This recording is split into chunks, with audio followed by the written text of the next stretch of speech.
पैनमा और Pandora scandal से भी बड़ा मालियाती स्कैंडल आने को तैयार। स्विस सीक्रेट स्कैंडल में 18,000 बैंक अकाउंट्स में हजारों अरब डॉलर की निशानदही।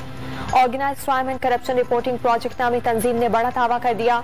मीडिया के 47 इदारों से मिलकर बड़े मालियाती स्कैंडल को मंजर-ए-आम पर लाने का ऐलान।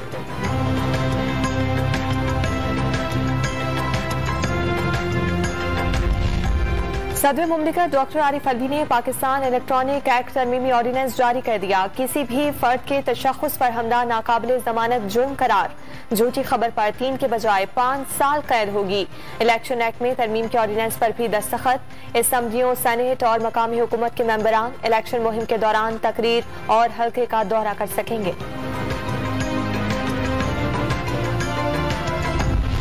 हुकूमत अपोजिशन और मीडिया की आवाज बंद करने के लिए कवानीन बना रही है।